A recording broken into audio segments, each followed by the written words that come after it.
একটার পর একটা পাখা কত সুন্দর আসছে দেখছেন। তো আমার বিশ্বাস যে এই বাচ্চাটা আমাকে ভালো কিছু দিবে। এক হচ্ছে এপিটাইজার দিতেছি যেন বদহজম না হয়, আর এর সাথে দিতেছি হচ্ছে আপনার এসকে মক্স। তো এই কবুতরটাকে ডেভেলপ করার জন্য যে কাজটা করতে হবে সেটা আমার হাতে আপনারা যে কবুতরটা দেখতেছেন, এই কবুতরের জন্য আমি অনেকের কাছে আসলে একটা নট চাইছিলাম। আমার কাছে কিন্তু ভাই এই ধরনের কবুতরকে ফেন্সি কবুতর মনে হয়। এই নটটা আমরা ছাইড়া দেওয়ার পর থেকে ও কোথায় যে চলে যায়, একদিন বাসায় থাকে আর থাকে না। আসসালামু আলাইকুম দর্শকবৃন্দ, কি অবস্থা সবার, কেমন আছেন আপনারা? আপনাদের সবাইকে আমাদের নতুন একটা ভিডিওতে স্বাগতম। তো দর্শকবৃন্দ, এই বছর যে কবুতরের বাচ্চাগুলো ছাড়তেছি বা নতুন বাইরে আনছি, এর মধ্যে একটা বাচ্চার পারফরমেন্স অসাধারণ। এই বাচ্চাটা আগে আপনাদেরকে একটু দেখাই।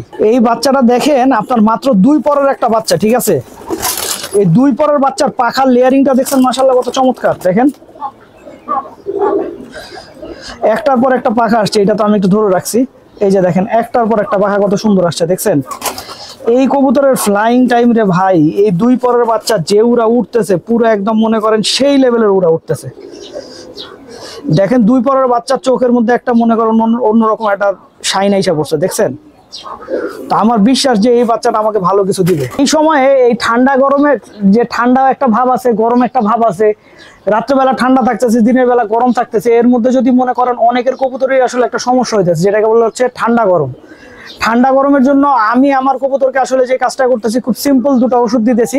এক হচ্ছে এপিটাইজার দিতেছি যেন বদহজম না হয়, আর এর সাথে দিতেছি হচ্ছে আপনার এসকে মক্স। 1 লিটার পানিতে 1 গ্রাম করে। এই 2টা ওষুধ আমি আসলে কবুতরকে ব্যবহার করতেছি, আর তেমন কিছুই দিচ্ছি না। আমার হাতে আপনারা যে কবুতরটা দেখতেছেন, এই কবুতরের জন্য আমি অনেকের কাছে আসলে একটা নর চাইছিলাম, যে কারো কাছে এরকম নর আছে কিনা। আপনারা একজন শুধুমাত্র এরকম একটা নর আমাকে দেখাইতে পারছেন, আর তারপরেও সেই নরটা আসলে আপনার এই নরের এই মাদির চোখে যে লাল একটা শেড আছে, ওই শেডটা ওই নরের চোখে ছিল না, যে কারণে আমি আসলে নেই নাই। তো যাই হোক, আমার একটা কথা আমি আগেই বলছি যে আমার কবুতরের যে এই মাখরা চোখের কবুতরের মধ্যে আমার লাল শেড যেগুলো থাকে ওগুলো আমার পছন্দ। এই মাদিরার মধ্যেও কিন্তু লাল শেড আছে, কিন্তু আপনারা যেগুলো দেখাইছেন ওগুলার একটা চোখে আমি লাল শেড পাই নাই। যেহেতু আসলে আমি লাল শেড পাই নাই, তাই আপনাদের অনুরোধ আসলে কোনোভাবেই আমি রাখতে পারলাম না, কবুতরটা নিতে পারলাম না। এই মাদিটা বেশ কিছুদিন আগে আমি নিয়ে আসছিলাম।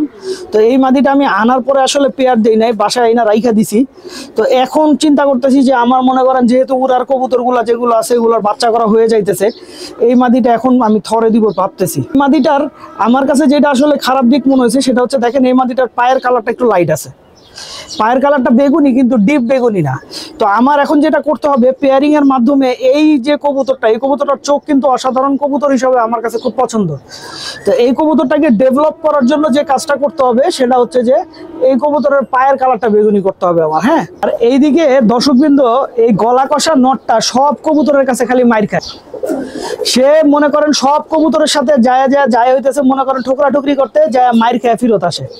এই যে দেখেন ধরতেছে দেখছেন, এখন আস্তে করে পালাইয়া গেছে।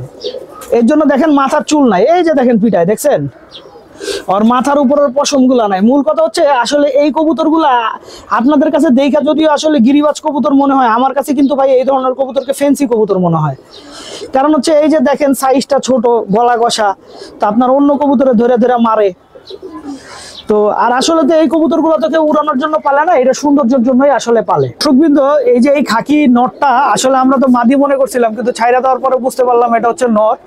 এই নটটা আমরা ছাইরা দেওয়ার পর থেকে ও কোথায় যে চলে যায়, একদিন বাসায় থাকে আর থাকে না।